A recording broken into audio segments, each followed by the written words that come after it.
The fifth season of Supergirl premiered on October 6, 2019. While Season 4 was a clunky, inappropriate allegory for immigration, Season 5 is a much more straightforward analysis of the positives and negatives of technology. Supposedly, at least in the back half. I've never watched Black Mirror, but I know through association that tech-based horror, when it is explicitly about the tech, can become tedious. Then again, tech-based horror, where tech is the means of the message and the horror is much more human, can be quite effective. How does Supergirl do with the horrors of technology? Let's look. This is the season with the largest addition of supposed new main cast members. Ozzy Tesfaye, who plays Kelly Olsen, joins the main cast, which makes sense given the way the last season trended. Andrea Brooks, who plays Eve Tessmacher, might be a less obvious choice given how her character didn't really seem all too important to any continuing plot, but she's promoted as well. Newcomer Stas Nair, playing new reporter original character William Day, and Julie Gonzalo, playing new Catco boss character from the comics Andrea Rojas, are pretty obviously brought in to fill some of the void left by the departure of April Parker Jones between seasons and the anticipated departure of Mehcad Brooks. Yes, that's right. This season sees the last goodbye to one of the original cast members we'll have before the end of the series. I've made no secret that I think James is one of the better characters on the show, but at the same time I can't fault Brooks for wanting to leave.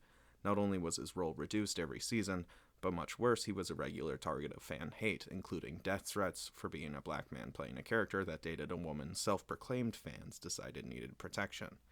The show and the fandom didn't really deserve him, and the network did little to protect him, so it's probably for the best he decided to leave. Stas Nair I've actually mentioned within this very series, as he played Doomsday in Krypton, a role he nailed. He really is basically just filling in for James and Mon-El in many ways, but there are a few things he brings to the table. Julie Gonzalo is also in some ways filling in, but again, there are some twists. Well, some of the twists are only if you aren't familiar with Andrea Rojas from the comics. Typical lightwashing applies. This is also the shortest season of Supergirl, due to the pandemic cutting short filming possibilities. I absolutely respect them choosing to not force their cast to work in unsafe conditions like Batwoman did, or at least not as long as Batwoman did, so I will not fault them at all for elements of the season not feeling like they wrapped properly. Episode 1 unsurprisingly sort of just sets up the new status quo, which is what it seems most live-action TV shows do for the first episode of a season. Two new villains emerge, both teased at the end of last season.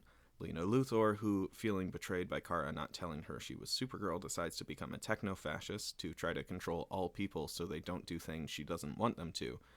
At the very least, the show does not try to say she is in the right for doing this, or even neutral, but it's how they handle the fallout that is typical Supergirl fashion. The other villain is Malefic, whom comic fans will know as J'onn's brother.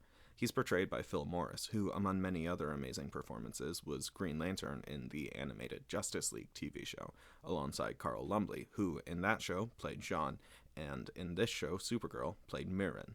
So, cool casting choice, which is not surprising. Morris does a good job, unsurprisingly. However, for this episode, he's basically a Power Rangers villain, sending a random goon after the heroes instead of confronting them directly. And when we do learn his backstory, it's not necessarily compelling. He was born unable to connect to the Martian hive mind, and this made him feel ostracized. Understandable, absolutely. He lashed out, which scared his father, so he was imprisoned. Again, sympathetic. Following being mistreated by his father, though, he joins the White Martians in their genocide against Green Martians. If he wanted personal revenge against J'onn and Mirren, that'd be one thing. But having him be a genocide heir kind of makes any possible redemption for him seem unbelievable. Guess what happens? Anyways, a lot of the really good conflict that could come from this is avoided, because to keep J'onn innocent, they have J'onn not remember any relationship that he had with his brother. Anyways, the main conflict that the protagonist characters actually know about is the change of Catco. Andrea Rojas, a tech mogul, owner of Obsidian North, which is where Kelly works, and yet another of Lena's old friends, has bought the company and is completely changing the way things are run. On top of making everybody write clickbait-style content, she also imposes new, and likely illegal, 3-year exclusivity contracts without getting the employees to sign them. I don't think that's how labor in the US works anymore, but whatever. This is what, in universe, is James' motivation for leaving Catco, and it is at least an understandable discouragement when his job has been heavily altered by an outsider and his journalistic integrity is compromised in interest of profits. Kara is similarly concerned about this, but she is still fresh off of winning a Pulitzer Prize. William Day, a star reporter, is also brought on, and he initially is quite unlikable and gets off to a very rough start with Kara. Kind of familiar. Alex and Kelly and Nia and Brainy are there too. Nothing too dramatic on their fronts, although Brainiac is still a little uncomfortable with his past regression into a Brainiac form. That will become relevant in the second half of the series. Episode 2 established much more concretely the stakes of the two villains, as we see Malefic impersonate and then mind control Kelly to get close to the Super Friends, as they now call themselves. It's nice that we're starting to get a little more for Kelly to do, and that will continue to increase as the series goes. Jean realizes the threat is his brother, but as he doesn't remember him, he's confused. He works with Kelly to try to recover his memories, but he can't get everything in one episode, of course. On the Lena front, we see she has kidnapped Eve Tessmacher and ends up erasing her free will so she can use her body as a vessel for her evil AI. This first part isn't too surprising, as we have seen her kidnap and detain people before, but her essential enslavement is a new level of evil, one you'd be pressed to explain away.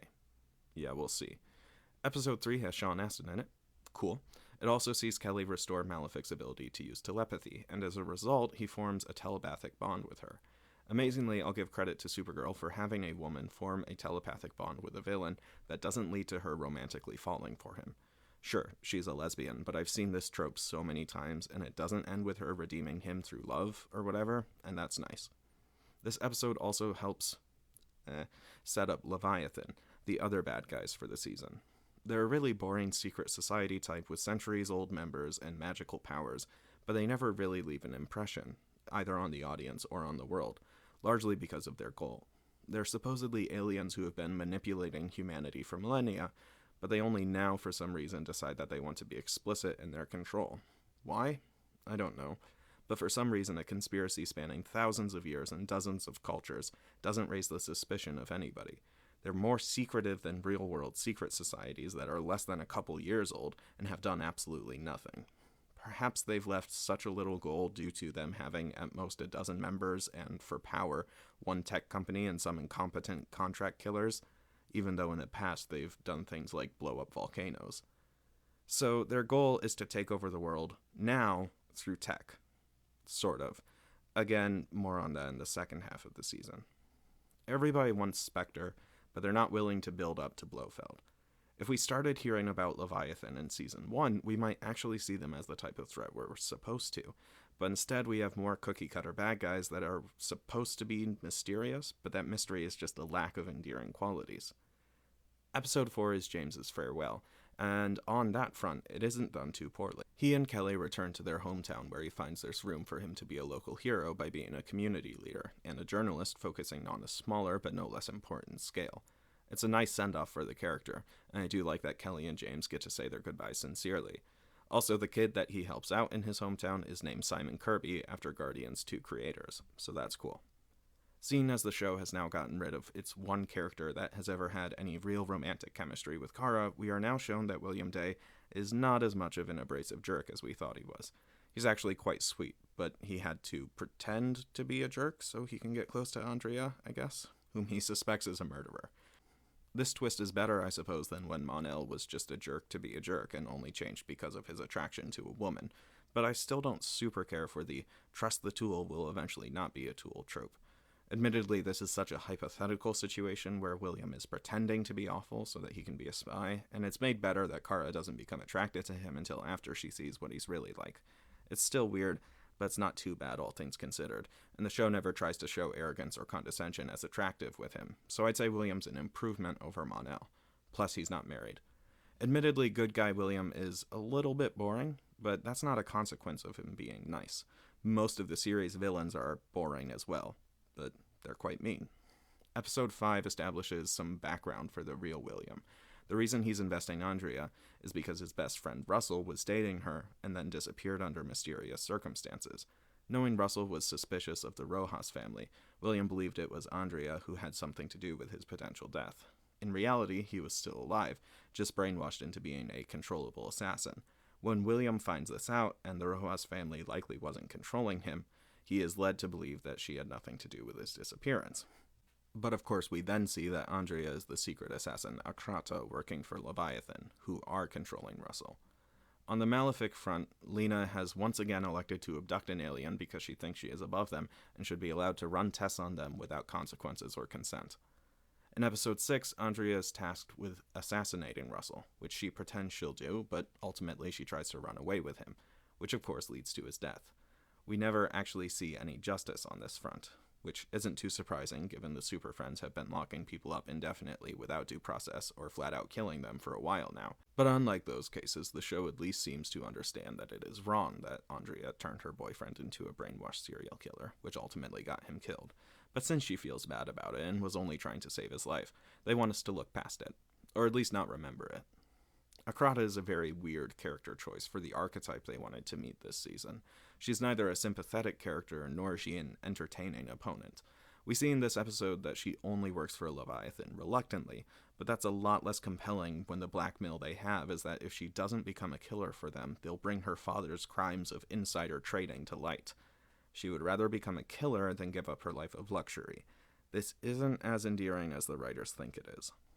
In the comics, Akrata is a vigilante, and an anarchist one at that. She's anti-establishment but pro-people, as well as quite the scholar, always having a quote for the right occasion.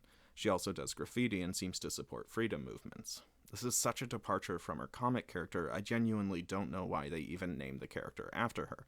Instead of being a Mexican leftist academic hero, she's an Argentinian-American capitalist murderer. Aside from the name, powers, and secret identity, there's nothing linking the two together. Even Smallville, which is notoriously unfaithful to the comics, got closer to the original. And while I don't think it's super important to be faithful to the comics all the time, I do think it's a shame that what could have been a positive representation of a Mexican woman was dropped in favor of a generic bad guy, or anti-hero as the writers sometimes pretend she is. Episode 7 sees the return of Carl Lumbly, which is always a treat. We also see Jean and Malefic reunite, and they come to terms with their disagreements. Jean is sorry that he wasn't a perfect brother to Malefic when they were kids, and Malefic is equally sorry that he helped orchestrate a genocide against his people. Listen, writers out there, if you're not going to treat genocide as a serious topic, maybe don't include it in your writing. I recognize that Malefic is adapted from the comics character, who is not redeemed, at least the last time I saw him, and his crimes aren't brushed over as being the result of being treated poorly. But for this narrative to work, I don't think you can have the same crimes comics Malefic committed, or at least a number of them that he committed, and get away with a complete 180 narrative in the show. Anyways, Malefic escapes and makes his way to the DEO. This episode also has some pretty nice stuff between Kelly and Alex. For once now, it feels like Kelly is actually getting to have her needs kind of put first for a little bit. Alex has kind of just relied on her, and now we get to see her rely on Alex for a little bit. Again, this actually continues to get better as the show goes on, and it's one of the better written relationships throughout the show. But on the Lena front, things also sort of come to a head. Mitch Pileggi, who, though probably best known for X-Files, is also no stranger to DC as the voice of Jim Gordon in The Batman, appears as Rama Khan, a South Asian coded character in the comics, so, add him to the list of whitewashed DC characters. Anyways, he shows up and fights some of the Super Friends, pretty lackluster all things considered, but he'll show up later, so I guess I should mention him. After being worn out by fighting him, though, Kara is trapped by Lena, who explains how offended she is that Kara never told her her secret identity. Therefore, she's not at all in the wrong to torture her with kryptonite gas and go take over the world with mind control. Episode 8 sees her attempts to do so. Alex, who saves her sister, tells her she needs to bring Lena to justice, but of course Kara wants to give her special treatment. Still, her attempts at mind control are almost successful, but thankfully Malefic is able to stop her. Malefic then leaves and goes to Mars, where he'll supposedly help the underground Martians resist the people that he put into charge. And Jean is told that he just passed a test that he needed to compete in the Crisis on Infinite Earths. Whatever. Rather than face consequences for her actions, though, Lena decides to let the computer that she put inside of Eve's body take the fall for her actions, and Lena gets off scot-free. And even more scot-free later, as the episode is followed by the Crisis on Infinite Earths, which actually gives me the perfect opportunity to cut the season in half. I really wanted to get a video out since it's been a while. Thanks for waiting, those that did, and coming back, and don't worry, I'll do my best to upload more frequently now. Thanks for listening.